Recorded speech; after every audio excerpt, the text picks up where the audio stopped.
Hi, welcome back. So in this video, we're going to be covering the longest common subsequence dynamic programming question. So let's have a look. So the problem statement is as follows. Given two sequences, x1 to m and y1 to n, find the longest common subsequence between them. So let's take an example. We have x is ABACBDAB and y equals BDCABA. So the longest common subsequence here is BCBA. So if you see here that the longest common subsequence between them is BCBA and it's in the same order in both of them. It doesn't matter if they're separated by spaces or by letters. The most important thing is a subsequence should be in the same order in both of them. And so the longest common subsequence here is of length 4, and we want to find the length of the longest common subsequence. So this question has several applications in genetics. It's actually a very commonly used algorithm in genetics. So let's think about the recursive solution. We're going to define Cij to be the length of the longest common subsequence of x1 to I and y1 to j. So we have x here, right? And it's going all the way from 1 all the way to I, and y here, it has a line, starts from 1 and goes all the way, goes all the way to j, right? Now the answer to our question here is CMN. It's the longest common subsequence from of x1 to m and y1 to n. So we need to find the value of the table CMN. Now there are two cases here. Either xi is equal to xj or xi is not equal to yj. So in the case 1, we know that xi and yj must be in the longest common sequence. So let's think about this as here. I'll write it here more clearly. So we have here 1, right, 2, so 1 here is 2 here, all the way to ith elements. And for j, we have 1, 2, all the way to jth element. So this is the jth element, and here this is the ith element for x. Now if xi and xj are the same, so if they're the same letter, let's say this is a and this is a also, so they're the same, then xi and yj must be in the longest common subsequence, right? Because they match the same. So what happens if they're not the same? So what happens if instead, so let's put an instead here. This was A, for example, but that's a horrible A.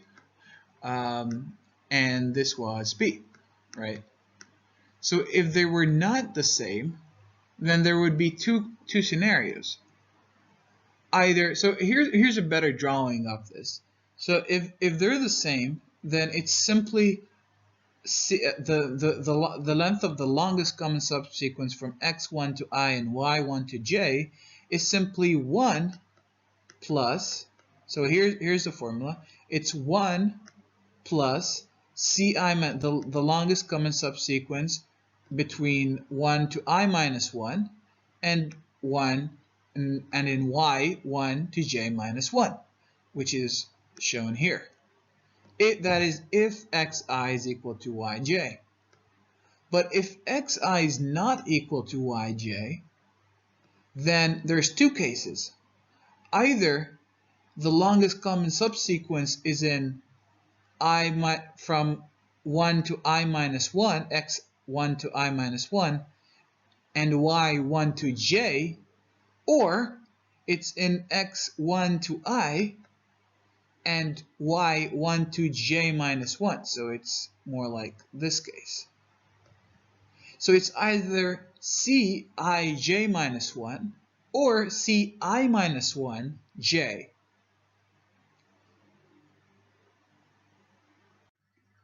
Now let's look at the dynamic programming pseudocode. Let C 0 to m, 0 to n be a new two-dynamic array of all zeros. Two-dimensional array of all zeros. Now we go for I equal 1 to m, for j equal 1 to n. If xi is equal to yj, then cij is equal to ci minus 1, j minus 1, plus 1. If that's not the case, then cij is equal to the maximum between ci minus 1j or cij minus 1. So this is basically the same recurrence relation that we derived in the previous slide. Finally, in the end, we want the value of cmn, and we return the value cmn to the user to return it from the function. So let's look at some C++ code showing this algorithm. So we're including IOStream, vector, and string here because we're working on strings. Now we're going to be using namespace standard, and we define the function least common subsequence. It takes two arguments, s and t, two strings, s and t. So we first set int m equal s dot size, so the size, the length of s, and n is the length of t. And then we do a two-dimensional array called c, that is m plus 1 times n plus 1 size, and it's all zeros like it was said in the pseudocode.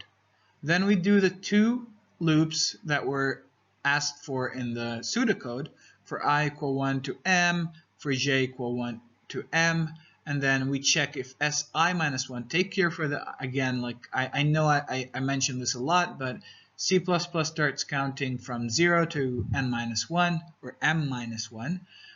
So make sure you're doing j minus 1 and I minus 1 here. So if they're the same, then we do scij equal to 1 plus ci minus 1 j minus 1. If they're not the same, then we simply go cij equal to the maximum of ci minus 1 j and cij minus 1. So this is exactly the same recurrence. And finally, at the end, we return cmn. And then we run the code on a string s, aba, cb, dab, and this is basically the same input strings that we worked on and in the first slide when we were explaining it. And we run the function, and indeed it will give us 4, which is the longest common subsequence in these two strings. So hopefully this is another example of two-dimensional dynamic programming. Hopefully it made sense, and you can see how two-dimensional dynamic programming is very useful, especially in questions involving either two strings or two elements or two variables that you should be taking care of. Hopefully it should make sense that you should do two-dimensional dynamic programming. And yeah, stay tuned for the next video, and I'll see you then.